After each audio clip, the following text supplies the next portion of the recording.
Okay, welcome back. This is part 2 of Socratic seminars. We kind of left off right here in our last segment, part 1. Base your responses on the text, not just opinion. Typically, a Socratic seminar is held after the group has read a challenging text.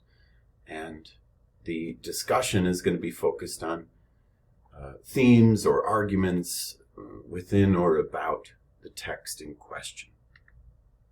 So, another norm that you'll want to address is allowing other students to finish speaking before you respond. In other words, not interrupting each other. And that might be really challenging.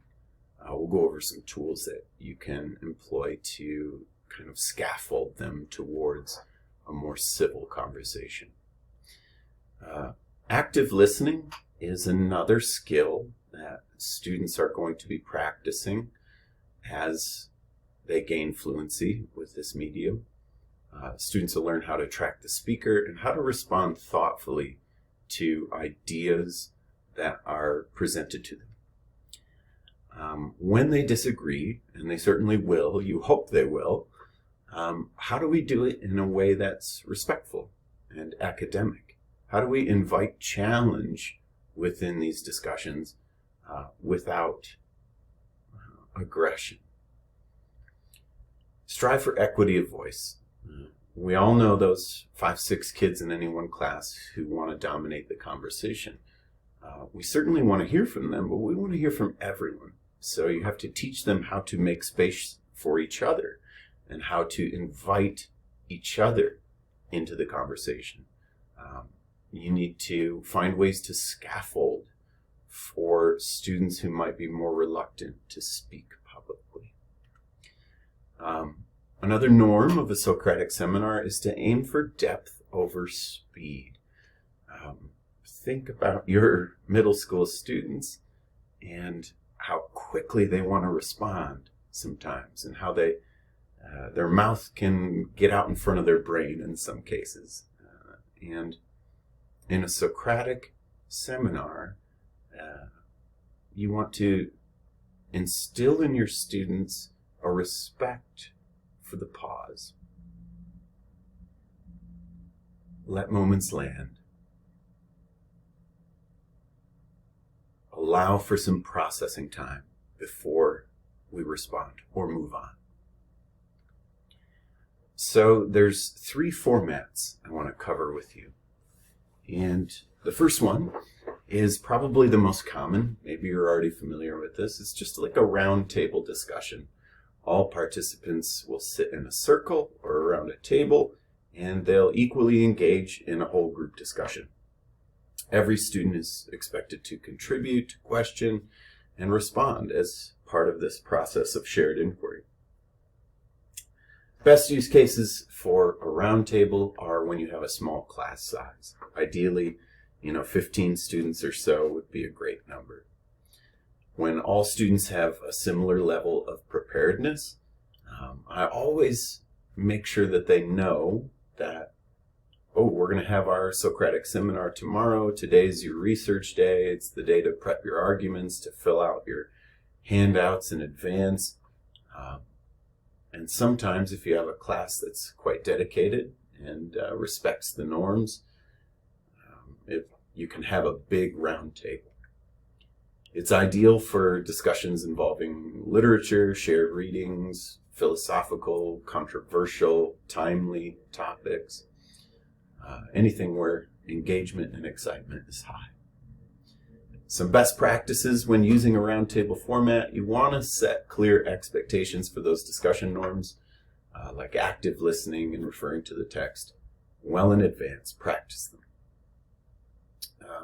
In your first seminar, you might want to have a speaking object, like a talking stick or a tennis ball or something that they can pass to each other to help them avoid interrupting each other. And like any good scaffold, over time you can remove that, and that practice, that norm, will just be ingrained within the culture of your class.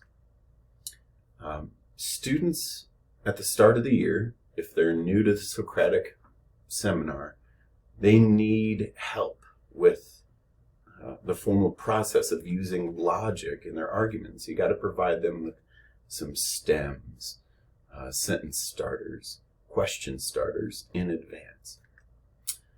Here's an example. Let's say you're an English teacher and your students have just read Of Mice and Men, and they're to discuss the moral implication of George's decision at the end of the novel. Some prompts that you might want to feed them are, if George truly cared about Lenny, then why did he make that choice? And give them time to research that and find, paragraphs in the text that support their position. Or, what does this story suggest about mercy and justice? This is scaffolding, right? This is helping them prepare in advance to have these discussions about logic. The second format would be a fishbowl format. And in a fishbowl format, you've got a small group, 4 to 6 students, discussing a topic in the center, that's the fishbowl, while the rest of the class observes silently in an outer circle. After a set time, you can have those roles rotate. Use cases for a fishbowl would be if you have a larger class. I know most of us do have much larger classes. This helps you keep the discussion focused and small, and it's easier to control the discussion with 4 to 6 students as a moderator than it is when you have 26 students. If you're teaching discussion skills or modeling the process of deep inquiry, I think, again, it's easier to do when you're using guiding questions with a small group of students and asking the others to observe. This can also be great for a debate or for current events, or if you have a particularly complex text. Sometimes having smaller groups discuss is better. Best practices for the fishbowl. Give your observers a task. If you have 6 students in the center speaking and 20 students outside, in the outer circle doing nothing, that's not a recipe for a good lesson. Observers need a structured handout where they're tracking use of evidence or noting key themes. Oftentimes they'll be observing one individual so that they can give them structured feedback.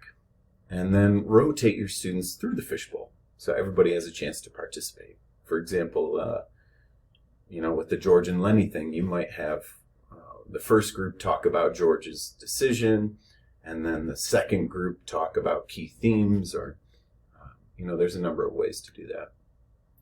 Time each round. Have a timekeeper whose whole job is to keep track of the time and rotate when necessary. It could be as short as 5 minutes or as long as 10 minutes, whatever you think is necessary.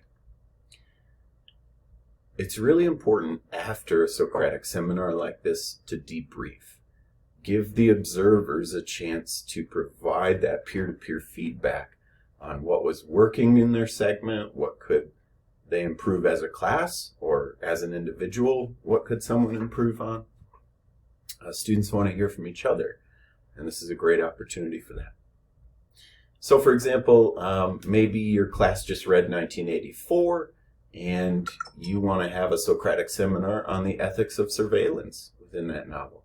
Have your observers in the outer circle track which arguments are brought up and then list them in order of persuasiveness. Make sure they're doing some critical thinking and analysis while they're waiting for their turn to present. The last format is inner-outer circle format.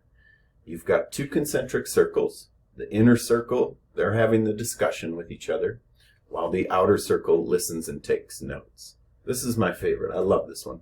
Outer circle students provide feedback to an individual within the inner circle after the session. They can also join the discussion if you have a cool tap-in system or some sort of rotation maybe halfway through. So use cases for the inner-outer circle would be building active listening skills, practicing academic discourse with some peer feedback. It's perfect for classes where some students need scaffolding in order to speak. If you know a student is going to be reluctant or shy or need help, put them in the outer circle first so that they have a chance to hear a bunch of arguments and ideas and give them time to formulate their own thoughts before putting them into the inner circle. Best practices here: use structured observation sheets for the outer circle again. Ask them to track something. Use of logic stems, use of textual evidence, anything. Just make sure they're actively doing something. Allow tap-ins. You might have a student just dying to say something in the outer circle, and I don't want to create a situation where I'm stifling that passion. And so maybe you allow 5 tap-ins per discussion or something like that. Give them an opportunity to jump in if they have a burning question. And swap circles halfway through the seminar. That way, everyone has a chance to not only participate in this discussion, but also give feedback to a peer. And that's where the magic happens with the inner-outer circle format. During that reflection time, both circles can sort of debrief each other.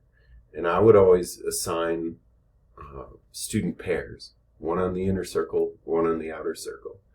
And the outer circle student's job was to observe that one student on the inner circle and then provide them with that sort of cool third-person perspective or analysis of their performance within the seminar. So, for example, during a seminar on the novel The Giver, and I'm sorry I keep using ELA references, but you should know that Socratic seminars, I used them all the time in my science classes. Having those evidence-based discussions or talking about current events that relate somehow to a concept we're discussing in science. But there's not a class where a Socratic seminar won't work. But anyway, in this example, your students have just read The Giver. The inner circle discusses whether a society without pain is worth the cost. Individuals on the outer circle can track one speaker's claims, counterclaims, and their use of textual support. And then, of course, they swap. So those are our Socratic seminar formats. And I'm going to pause the video here, and we'll move on to section 3 on